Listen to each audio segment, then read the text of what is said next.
अल्लाहुम्मा सल्ली अला सय्यिदिना मुहम्मद या रब्बि सल्ली व सल्लिम। बिस्मिल्लाहिर्रहमानिर्रहीम। आज हमारा लेक्चर नंबर 16 और सूरह तब्बत यदा अबी लहबिन व तब जो है उसके मैंने कल तर्जुमा आपको बता दिया था इससे पहले वाले लेक्चर में, और उसकी पूरी ग्रामर के लिहाज से हमने उसको हल कर दिया था। आज उसकी तफसीर होगी और फिर आज ही इंशाअल्लाह सूरह फलक और सूरह नास दोनों तफसीरों को हम दोनों सूरतों को हम पहले ग्रामर के लिहाज से हल करेंगे, उसके बाद फिर उनका शान नुज़ूल और उनकी इंशाअल्लाह तफसीर बयान होगी। ओह सॉरी, पहले सूरह इखलास उसके बाद सूरह फलक सूरह नास। तो तब्बत यदा अबी लहबिन व तब, अबू लहब बहुत बड़ा दुश्मन था इस्लाम का। अच्छा, ये जो मैं आपको सूरतों की तफसीर बयान कर रहा हूँ ना, बहुत ज़्यादा डिटेल में नहीं, इतनी तफसीर जिससे वो सूरत आपको नमाज जब कोई पढ़े तो आपको सूरत समझ में आए। वरना तफसीरों में अगर एक एक सूरत की तफसीर और उसमें इल्मी नुकात, और फिर वो तो मेरे वैसे ही इतवार के और आज कल तरावी के बाद के जो मेरे बयानात हो रहे हैं उसमें एक एक आयत पे मैं एक एक घंटा बयान कर देता हूँ, तो वो एक तर्ज यहाँ पर नहीं होगा, यहाँ टू द पॉइंट बात होगी। ठीक है ना, हमने उस आयत को और उन आयतों को फोकस करना है, जो कुरान की आयतें हैं उनको हमने फोकस करना है, उससे क्या क्या असबाक मिल रहे हैं। मोटे मोटे असबाक तो बताऊँगा, उनके ज़्यादा डिटेल में नहीं जाऊँगा मैं। तो वो मुमकिन है लोग कहें कि उधर जब मिंबर पे बैठते हैं तो तफसीर ऐसी कि एक आयत में पूरे पूरे 1.5 घंटे गुजार देते हैं, और अब ऐसे हैं कि इतनी मुख्तसर तफसीर बयान कर रहे हैं। तो इसलिए कि भी हमने फोकस करना है सिर्फ तफसीर को, कि कुरान हमें समझ में आ जाए और कुरान के जो बेसिक मज़ामीन हैं वो हमारी समझ में आ जाएँ। तब्बत यदा अबी लहबिन व तब, अबू लहब बहुत बड़ा एक दुश्मन था। नबी सल्लल्लाहु अलैहि वसल्लम को जब नबूवत मिली है तो आप सल्लल्लाहु अलैहि वसल्लम ने मुशरिकीन मक्का को जमा किया और आपने उनसे ख़िताब किया और कहा कि अगर मैं तुमसे कहूँ कि वो पहाड़ के उस पीछे से एक लश्कर हमला कर रहा है तो मेरी बात मान लोगे? उन्होंने कहा मान लेंगे, आप सादिक़ हैं, आप अमीन हैं, आप सच बोलते हैं। तो आपने फरमाया क़ुलू ला इलाहा इल्लल्लाह तुफ़्लिहू, ऐ लोगो तुम कह दो कि अल्लाह के सिवा कोई इबादत के लायक नहीं है, तुम कामयाब हो जाओगे। उस पर एकदम शोर मच गया। तो अबू लहब ने कहा तब्बल लका या मोहम्मद सल्लल्लाहु अलैहि वसल्लम, तब्बा यानी हलाक हो जाओ, ए मोहम्मद सल्लल्लाहु अलैहि वसल्लम, माज़अल्लाह आप तबाह हो जाएं, आप हलाक हो जाएं। अलिहादा जमाअतना, इस काम के लिए आपने हमें जमा किया था, इतने बड़े बड़े सरदारों को आपने बुलाया, तो ये कोई काम है जिसके लिए आपने हमें बुलाया? तो बहुत उसने तकब्बुर का इजहार किया। उसको अबू लहब क्यों कहा जाता था? लहब कहते हैं अंगारे को। तो बाज़ रिवायतों में आता है कि वो बहुत खूबसूरत था और उसके गाल जो है ना आग के अंगारों की तरह चमकते थे, खूबसूरत थे। तो इसलिए अरब में जो है ना जब भी किसी चीज़ की तरफ निस्बत करनी हो तो अबू लगा देते थे। तो अबू का माना सिर्फ अबू ही नहीं है बल्कि वाला भी है। जैसे हज़रत अबू हुरैरा, हुरैरा बिल्ली के बच्चों को कहते हैं, तो बिल्ली वाले, तो बिल्लियाँ पालते थे वो, तो अबू हुरैरा। बकर ऊँट को भी कहते हैं, हज़रत अबू बकर ऊँट चराया करते थे तो उनका नाम पड़ गया अबू बकर। तो इसी से उसका नाम पड़ गया था अबू लहब, अंगारे वाला। बाज़ ने यह भी कहा कि अल्लाह ने जब उसको यानी जहन्नम की वही सुनाई है तो फिर अबू लहब कहा जाने लगा, लेकिन पहला कौल ज़्यादा सही मालूम होता है, क्योंकि जब ये सूरत नाजिल हुई तो वही तो उसके बाद आई ना, तो पहले से उसका अबू लहब कहा जा रहा है उसको। तो जब उसने ये कहा तब्बल लका या मोहम्मद सल्लल्लाहु अलैहि वसल्लम, आप हलाक हो जाएं, तो आपको बड़ी तकलीफ़ हुई है। तो आप सल्लल्लाहु अलैहि वसल्लम पर फिर ये सूरत नाजिल हुई और अल्लाह ने फरमाया तब्बत यदा अबी लहब, अबू लहब के हाथ टूट गए, बर्बाद हो गए। वो हाथ टूटना किनाया होता है इंसान के मरने से, क्योंकि इंसान अपने हाथों से अमल करता है और उस अमल की वजह से बर्बाद होता है। तो अल्लाह ने फरमाया तो पहले तो इसके हाथ बर्बाद हुए, तो हाथ किनाया होता है पूरी बॉडी से। तब्बत यदा अबी लहब, अबू लहब के हाथ टूट गए, व तब, और ख़ुद भी वो बर्बाद हो गया। मा अगना अन्हु मालुहु, नहीं काम आया उसके उसका माल, वमा, और वो चीज़ भी काम नहीं आई, कसब, जो उसने कमाया था। तो माल और उसका जो प्रॉफिट है, जो तिजारत में वो लगा के प्रॉफिट हासिल करता था, ना असल माल काम आया ना उसका सरमाया, हलाकत हुआ। कैसे हलाकत हुई? एक ताउन की बीमारी फैली और अबू लहब को वो ताउन की जो है ना वो फुंसी निकली है, और ताउन जब होता था तो फिर लोग एक दूसरे से दूर भागते थे। तो ऐसी जिसको कहते हैं ना छूत की बीमारी, वो उसको हुई है, तो सब उससे दूर होने लगे। जो उसकी इज़्ज़त और माशरे में बड़ा नाम और दबदबा था, वही लोग उससे दूर भागने लगे कि कहीं हमें ना लग जाए ये बीमारी। और जब मर गया तो जैसे आज बेचारे कोरोना वायरस के मरीज़ जब मरता है ना, तो उसकी बॉडी के साथ जो हाल होता है कि हमें ना लग जाए, वही हाल उसके साथ भी हुआ कि उसकी बॉडी के भी करीब कोई नहीं आ रहा था कि हमें ये बीमारी लग ना जाए। तो कई दिनों तक वैसे ही पड़ा रहा है। तो लाश सड़ गई, उसमें से बदबू आने लगी। फिर किसी से लोगों ने, कोई मज़दूरों से, मुलाजमीन से कह के उसकी लाश उठवाई और दफन की गई। ये तो बहुत ही बदतरीन मौत वाक़े में मुब्तला हुआ वो। तो इस तरह से वो भी हलाक हुआ। और उसकी बीवी जो थी, उम्मे जमील उसका नाम था, वो भी बहुत शरारती थी। बाज़ रिवायतों में आता है कि वो जंगल से लकड़ियाँ लाती थी अपने कंधे पे लाद के, और आप सल्लल्लाहु अलैहि वसल्लम के रास्ते में कांटे बिछाया करती थी। और बाज़ रिवायतों में ये भी है कि कंजूस होने की वजह से, हालांकि बहुत मालदार थी, लेकिन कोई मुलाजिम नहीं रखती थी, खुद जंगल से जाके लकड़ियाँ लाती थी कि किसी को कमीशन ना देना पड़ जाए, ठीक है ना। कंजूसी में ये आलम था। ये रिवायतें हैं। जब मैं लफ्ज़ रिवायत का इस्तेमाल करूँ तो इसका मतलब होता है कि मुझे हदीस की सनद की पूरी तहकीक नहीं है। और वैसे भी जो तारीख़ी रिवायतें हैं ना, उनमें बहुत ज़्यादा सनद का कवी होना भी ज़रूरी नहीं होता, वो बयान करने में कोई हर्ज नहीं होता, जबकि उससे कोई शरई मसला ना साबित हो रहा हो। तो वो जो थी, वो उसकी चूँकि आदत थी कि गठरी उठा के चला करती थी, तो अल्लाह ने फरमाया कि अबू जहल भी हलाक हुआ, मा अगना अन्हु मालुहु व मा कसब, जो कुछ कमाया था वो भी बर्बाद हो गया। सयस्ला नारन ज़ाता लहब, अनकरीब दाखिल होगा एक आग में जो भड़कती हुई होगी। वम्रअतुहु, और उसकी बीवी भी आग में दाखिल होने वाली है, क्योंकि वो भी अपने शोहर के साथ इन गुनाहों में और इस्लाम दुश्मनी में बराबर की शरीक थी। वम्रअतुहु हम्मालतल हतब, और उसकी बीवी जब दाखिल होगी, हम्मालतल हतब, लकड़ियाँ उठाए हुए दाखिल होगी। अब इसमें बाज़ रिवायतों में आता है कि इसलिए लकड़ियाँ उठाए हुए दाखिल होगी कि वो, एक रिवायत में आता है कि वो लकड़ियाँ लेके आ रही थी और वही फंदा उसके गले में फंसा और लकड़ियाँ पीछे को गई, तो गला घुट के वहीं मौत वाक़ई हो गई। तो क्योंकि इसी हाल में मौत हुई थी, तो अल्लाह इसी हाल में उसको उठाएंगे और इसी हाल में जहन्नम में भेजेंगे। और बाज़ ने कहा कि हम्मालतल हतब के लफ्ज़ी माना तो लकड़ियाँ उठाना है, लेकिन ये चुगली से भी किनाया है।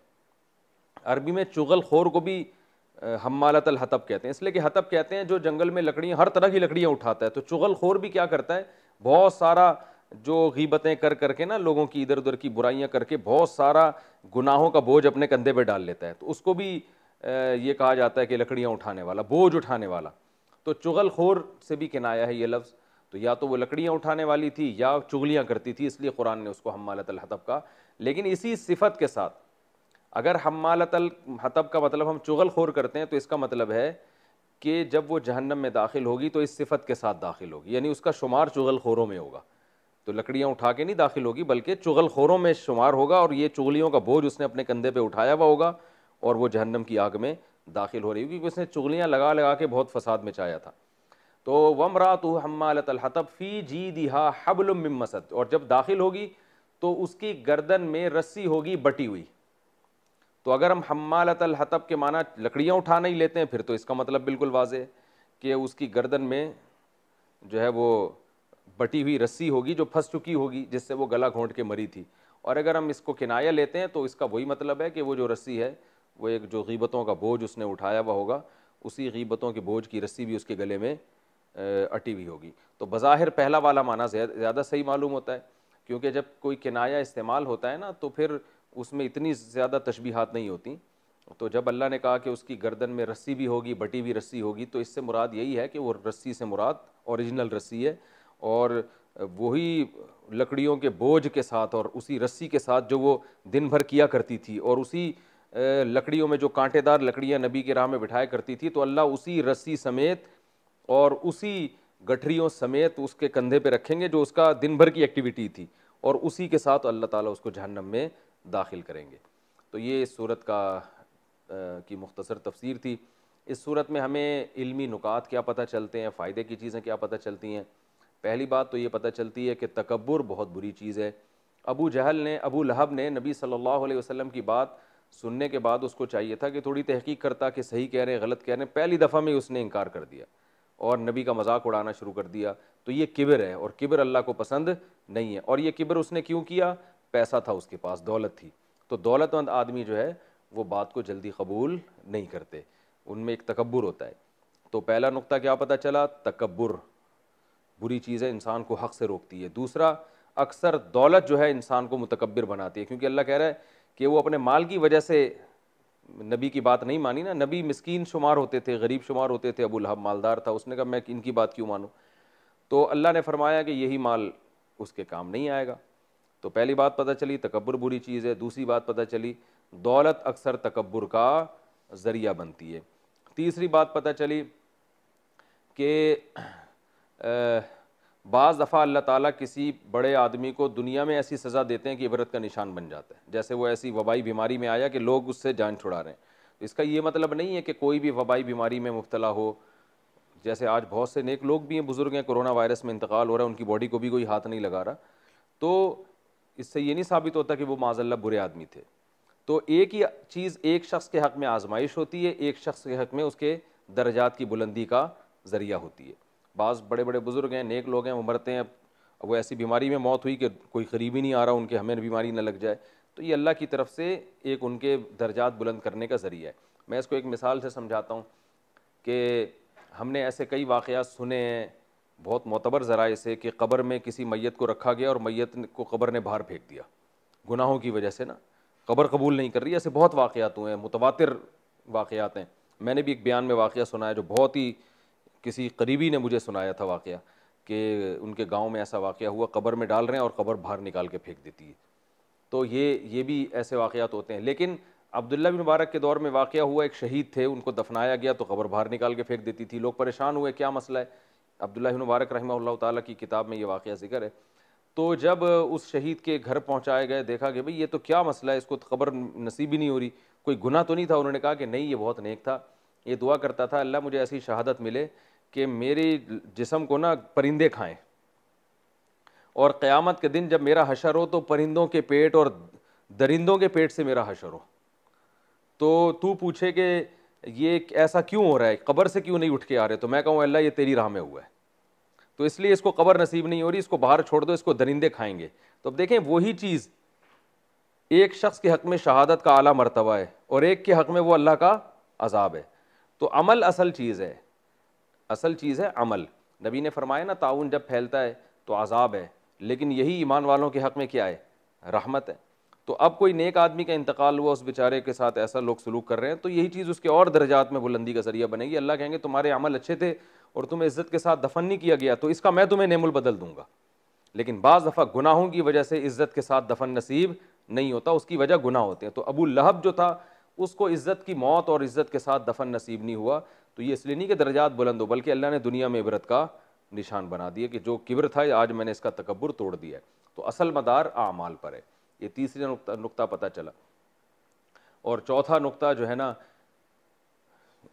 कुरान से दूसरी जगह पर पता चलता है कि जो मियाँ बीवी का रिश्ता है ना, अगर ये दुनिया में नेक अमाल इख्तियार करते हैं तो जन्नत में भी इकट्ठे ही दाखिल होंगे, और जब दुनिया में दोनों इकट्ठे बुरे हैं तो जहन्नम में भी इकट्ठे ही अल्लाह दाखिल करेगा। उशुरुल्लज़ीना ज़लमू व अज़वाजहुम वमा याबुदून, अल्लाह ने फरमाया, कुरान में दूसरे मकाम पर आता है सूरह सौफ़ात में, कि जो जालिम लोग थे उनको उनकी बीवियों समेत जहन्नम में दाखिल करो। तो चूँकि ये रिश्ता ऐसा है ना, दुनिया में साथ रहते हैं, तो बाज़ मियाँ बीवी ऐसे होते हैं उनमें आपस में जहन बहुत मिलता है। तो बाज़ का अच्छी चीज़ों में मिलता है, बाज़ का बुरी चीज़ों में मिलता है, और बाज़ का मिलता ही नहीं है, जो कि आजकल ज़्यादातर ऐसे ही चल रहा है मार्केट में। तो जिनका अच्छी चीज़ों में मिलता है वो रात को तहज्जुद भी इकट्ठे पढ़ रहे होते हैं, और एक तबलीग में भी इकट्ठे जा रहे होते हैं, खैर में भी। देखा है हमने माशरे में ऐसे मियाँ बीवी को, बहुत थोड़े से ही हो गए हैं लेकिन बहरहाल होते हैं, कि जो उनकी एक ही मोटिव होता है, एक ही सोच होती है, उसी को सामने रखकर अपने बच्चों की तरबियत कर रहे होते हैं, उसी को सामने रखकर दीन की तबलीग कर रहे होते हैं, एक दूसरे में मुआविन मददगार बनते हैं। तो जब ये जन्नत में जाएंगे तो अल्लाह कहेगा जन्नत में भी इकट्ठे ही दाखिल हो। तो और इसी तरह बाज़ होते हैं जो इस्लाम के ख़िलाफ़ साजिशें कर रहे होते हैं, बुराई कर रहे होते हैं, दोनों उस बुराई में बराबर के शरीक होते हैं। तो अबू लहब और उसकी बीवी की एक ही मोटिव था, एक ही हदफ था, एक ही विज़न था कि भाई किसी तरह इस्लाम को ख़त्म किया जाए। तो अल्लाह फरमाते हैं एक ही विज़न था ना, दुनिया में इकट्ठे रहते थे तो आग में भी इकट्ठे ही दाखिल हो गए। और बाज़ ऐसे होते हैं कि अगले का विज़न कुछ और होता है, दूसरे का विज़न कुछ और होता है। जैसे कि मार्केट में ज़्यादातर इसी तरह के मियाँ बीवी आजकल हैं कि वो अपने बच्चों को कुछ बनाना चाह रहा है, वो कुछ और बनाना चाह रही है। एक चाहता है कि मेरे बच्चे मॉडर्न बने, बीवी चाहती है कि नहीं वो इंसान के बच्चे बने, ठीक है ना। तो देखने से लगे किसी मुस्लिम ख़ानदान के। बाज़ दफ़ा बीवी चाह रही होती है कि ये बुरे हों, वो मॉडर्न बनाना चाहती हो अपनी बेटियों को, बाप चाह रहा होता है ये हयादार बने। जब ऐसी सेटिंग आउट होगी तो फिर दोनों का हिसाब किताब अलग अलग होगा। तो ये हमें जो है ना सूरह लहब से असबाक मिलते हैं। आगे सूरह फलक है, पहले हम इसको सूरह इखलास है, हम पहले इसको इंशाअल्लाह ग्रामर के लिहाज से हल करते हैं, उसके बाद इसकी मुख्तसर तफसीर। सूरह इखलास, कुल हुवल्लाहु अहद। ये क्यों नहीं लिख रहा भाई, इसको क्या हो गया?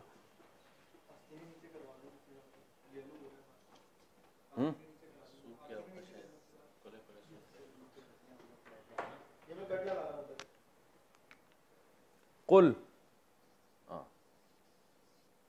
कुल पहले गुजर चुका है, अब इसको रिपीट करने की ज़रूरत नहीं। कुल का माना क्या ही है? आऊज़ु, ये भी गुजर चुका है ना। अबे क्या हो गया मुझे, कल तब्बत यदा गायब कर दी थी दरमियान से मैंने। कुल हुवल्लाहु अहद सही, कुल हुवल्लाहु अहद, कह दीजिए। हुआ का माना वो, अल्लाह का माना अल्लाह, अहद एक है। अहद इस्तेमाल होता है, वाहिद कहते हैं ना, वाहिद, ठीक है ना, वाहिद अहद। वाहिद और अहद में फ़र्क है, लेकिन आपको ये फ़र्क जानने की ज़रूरत। वाहिद अकेले को कहते हैं, अहद यक्ता को कहते हैं।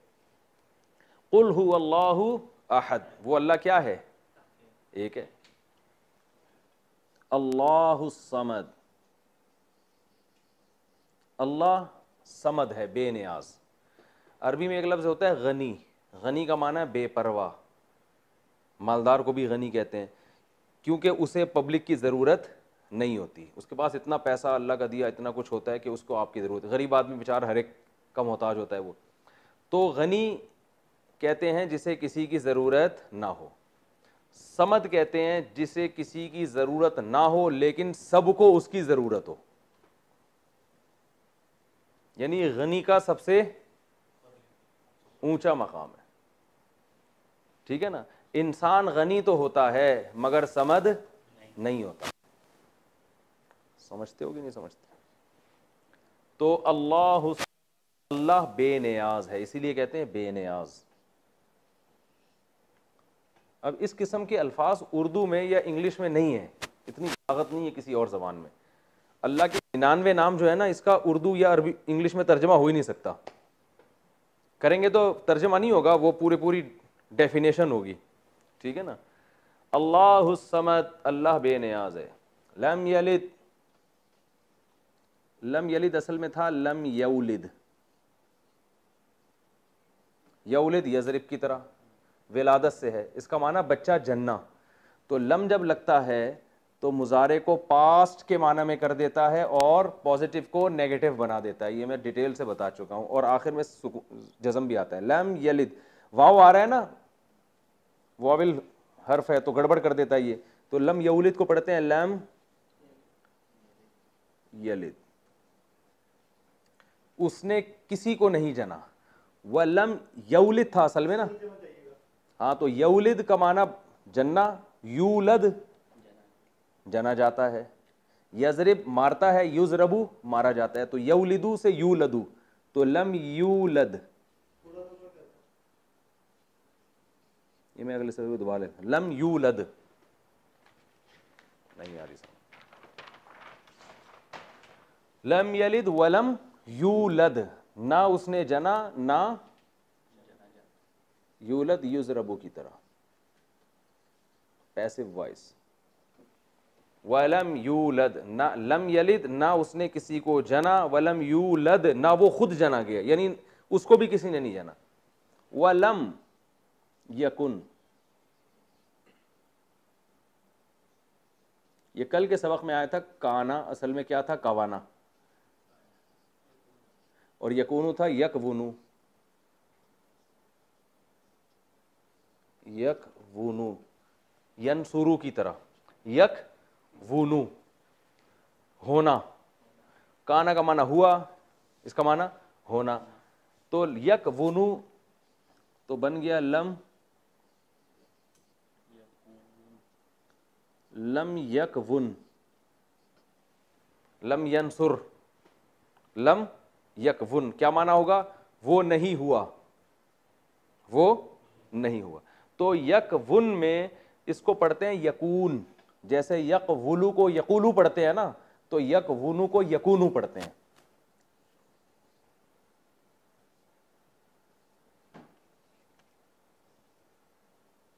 साफ लिख देता हूं,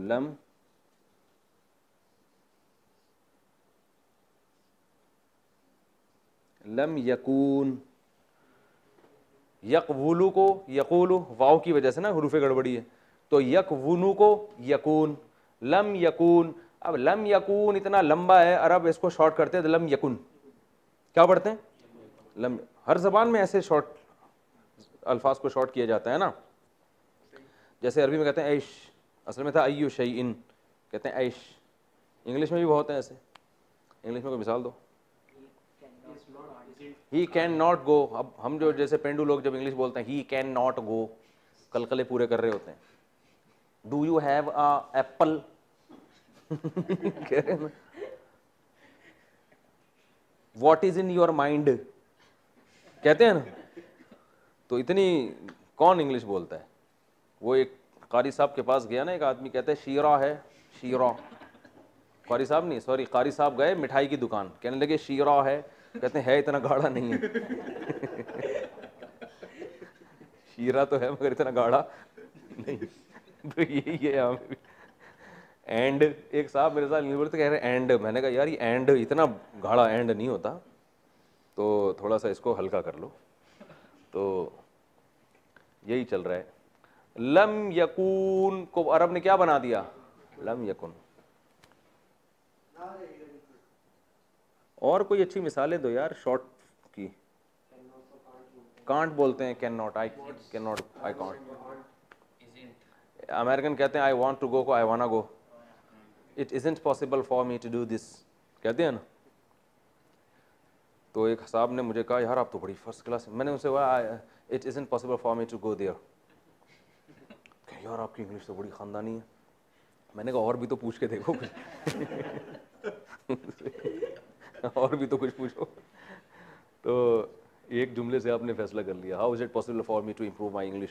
ऐसे मैंने दो चार ठिश मारी, तो खानदानी इंग्लिश है। मैंने कहा बस इतनी आती है, खत्म हो गई। लम यकुन, ठीक है ना। तो वलम यकुन, और नहीं है, इसका माना क्या होगा, नहीं है। वलम यकुन, बल्कि सही तरह नहीं हुआ। वलम यकुन लहू, यकुन लहू को पढ़ते यकुल लहू हैं, नून को लाम में मिला देते हैं। वलम यकुल लहू, और नहीं हुआ या नहीं है, लहू उस अल्लाह के लिए, कुफुवन। कुफुवन, कुफू कहते हैं हम पल्ला को, उर्दू में इस्तेमाल होता है। भाई ये लड़का जो है लड़की का कुफू नहीं है, उसके पैरेलल नहीं है।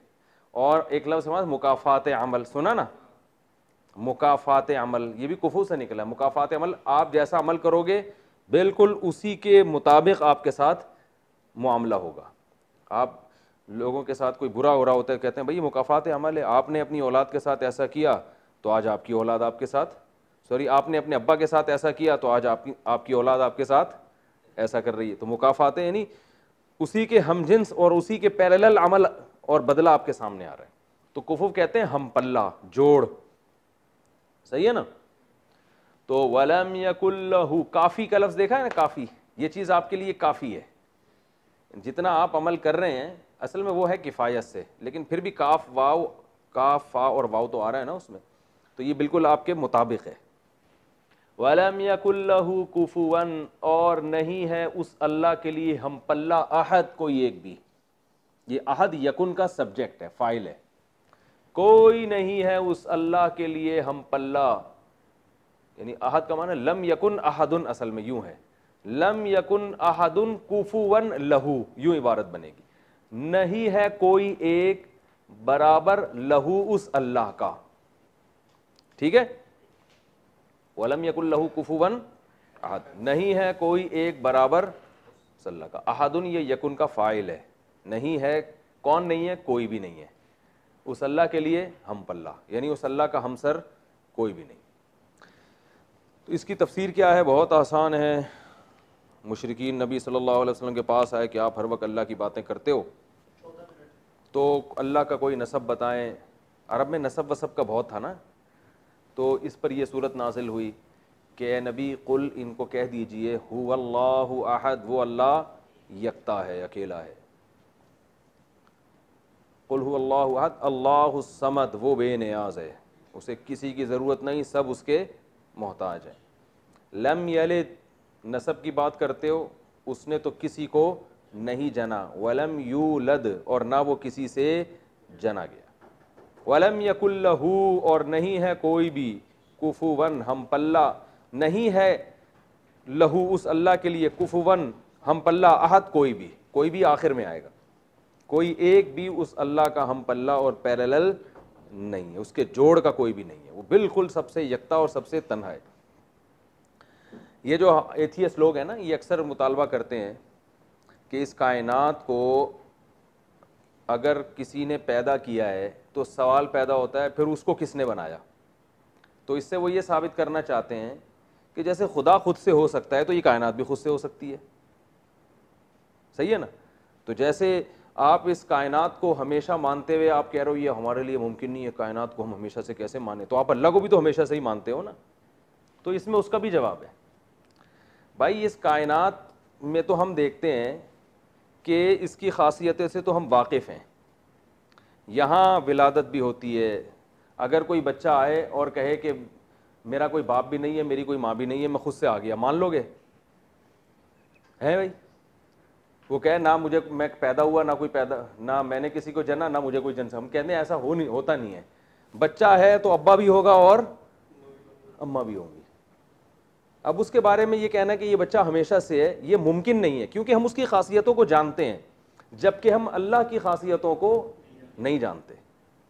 तो ये अजीब बात है कि एक चीज़ जिसके बारे में आप दिन रात देखते हो कि वो खुद से नहीं हो सकती, उसके बारे में तो कह रहे हो कि वो हमेशा से है, और जिसके बारे में आपको कोई पता ही नहीं है, वो आपकी अकल से बालातर है, उसके बारे में आप ये मानने के लिए तैयार नहीं हो कि वो हमेशा से कैसे हो सकता है। ठीक है ना? तो ये एथियस्ट बड़ी बेअक्ली की बात करते हैं। हाँ, ये आप कह सकते हो कि बच्चा तो वालिदैन के बगैर पैदा नहीं होता, तो पहला इंसान कैसे पैदा हो गया?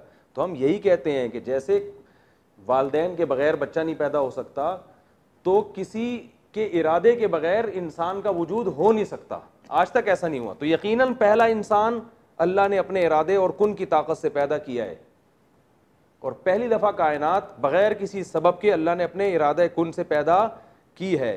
क्योंकि इस कायनात में हम देखते हैं कि बगैर किसी खालिक के या बगैर किसी क्रिएटर के ये क्रिएट नहीं होती है। तो यकीनन कोई क्रिएटर है जिसने इसको पहली दफ़ा अपनी कुदरत से बनाया और फिर एक उसूल में चला दिया उसको। तो आप, ये अजीब बात है कि इस कायनात जिसके सारा दिन आप इसको जानते हो अच्छी तरह से कि यहाँ एक हालत से ये दूसरी हालत में चेंज नहीं होती जब तक कोई चेंजर ना हो, तो ये पैदा कैसे हो सकती है जब तक कोई क्रिएटर ना हो? तो जिस चीज़ के बारे में हम जानते हैं उसके बारे में तो हम फतवा दे सकते हैं, जिसके बारे में जानते ही नहीं तो उसके बारे में हम ये कैसे कह सकते हैं कि हमारी समझ में नहीं आ रहा कि वो हमेशा से कैसे? तो आपकी समझ में अल्लाह का नहीं आ रहा हमेशा से कैसे, और जिस कायनात को आप जानते हो वो समझ में आ रही है कि वो हमेशा से है। तो पहली दफ़ा तो यकीनन कोई ना कोई सबब हुआ होगा ना जिससे कायनात पैदा हुई। जब कुछ था ही नहीं तो सबब कैसे बन गया? इसका मतलब एक ज़ात है जो पहली मरतबा किसी चीज़ को सिर्फ अपने इरादे कुन से पैदा करती है।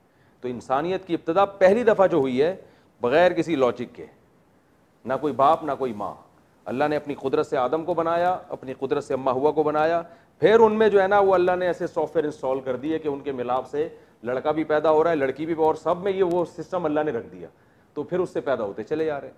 तो जैसे आज कोई बच्चा उठ के आता है और कह रहे हैं मैं खुद से पैदा हुआ, आप एक चमाट मारोगे और बोलोगे तुम्हें शर्म नहीं आती, खुद से थोड़ी हो सकता है, ये कोई लॉजिक होती है पीछे।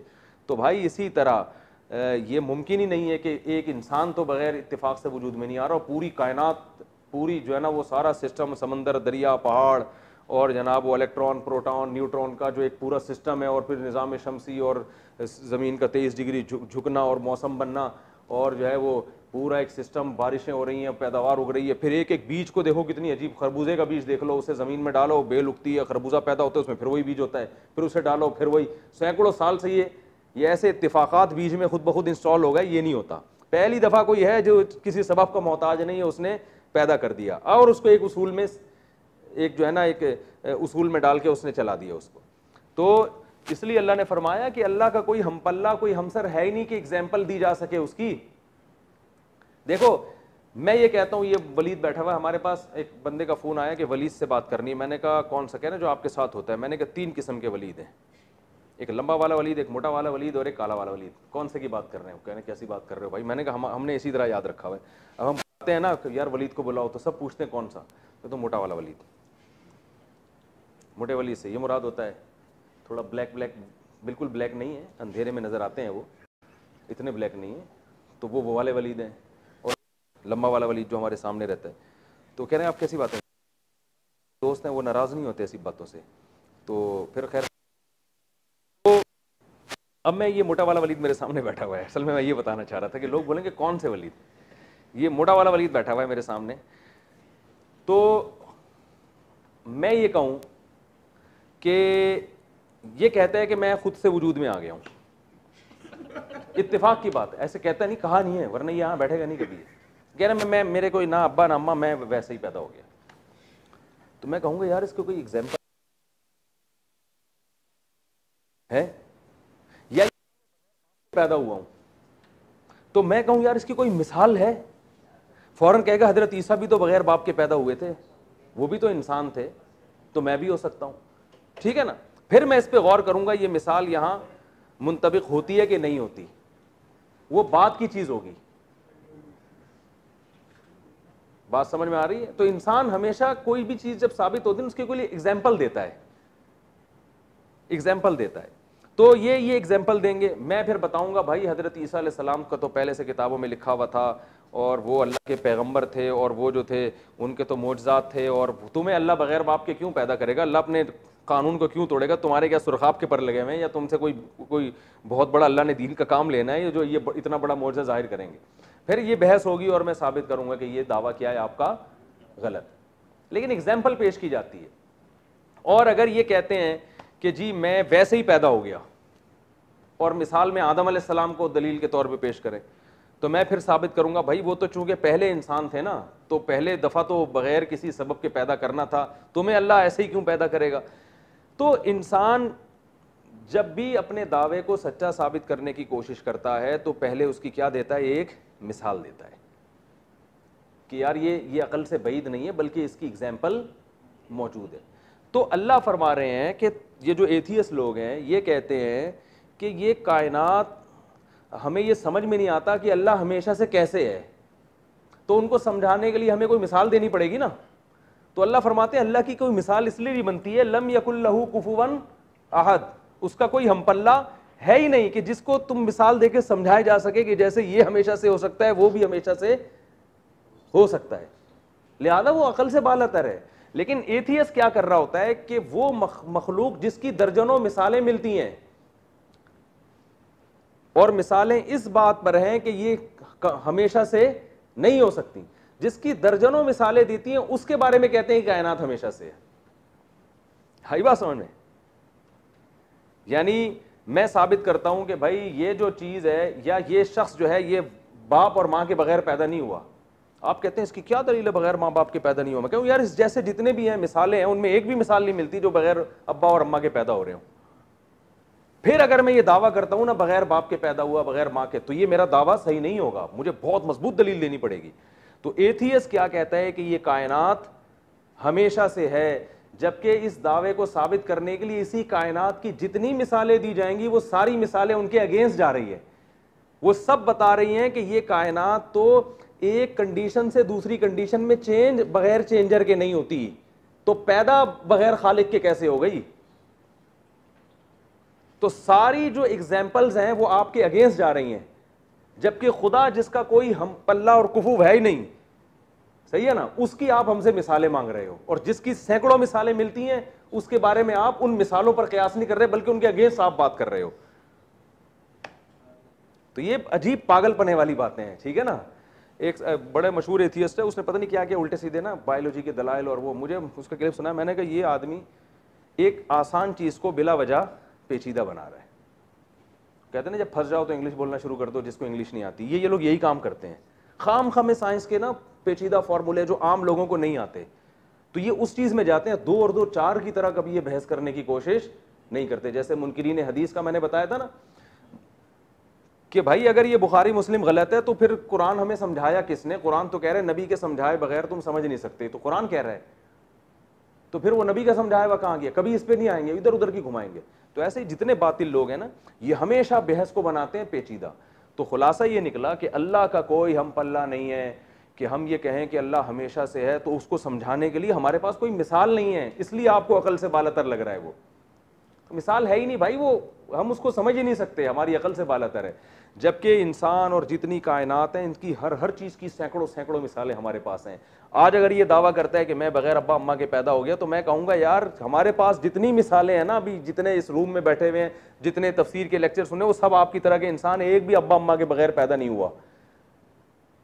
तो एथियस जब ये कहता है कि ये कायनात खुद से वजूद में आई है, हम कहते हैं इस कायनात में अरबों खरबों चीज़ों में एक चीज़ भी ऐसी नहीं है जो खुद से पैदा होना तो दूर की बात, पैदा होकर अपनी हालत को चेंज कर ले खुद से, एक भी मिसाल नहीं है। तो मिसालों से हम एक दूसरे पर कयास करके हुक्म सादिर करते हैं कि जब एक भी मिसाल ऐसी नहीं है तो पूरी कायनात खुद से कैसे वजूद में आ गई? ठीक है ना। तो इसलिए अल्लाह को मखलूक पर कयास नहीं किया जा सकता।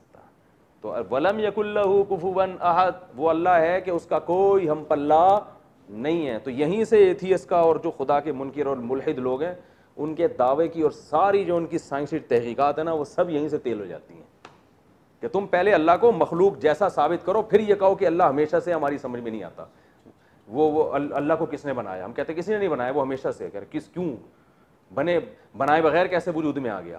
तो हम कहते हैं वाह, ये कायनात बनाए बगैर वजूद में आ गई, जिसको हम जानते हैं और जिसका कोई हमपल्ला और हमसर है ही नहीं, उसकी कोई दूसरी मिसाल ही नहीं है, उसके बारे में आप ये मान नहीं रहे कि वो कैसे वजूद में आ गया।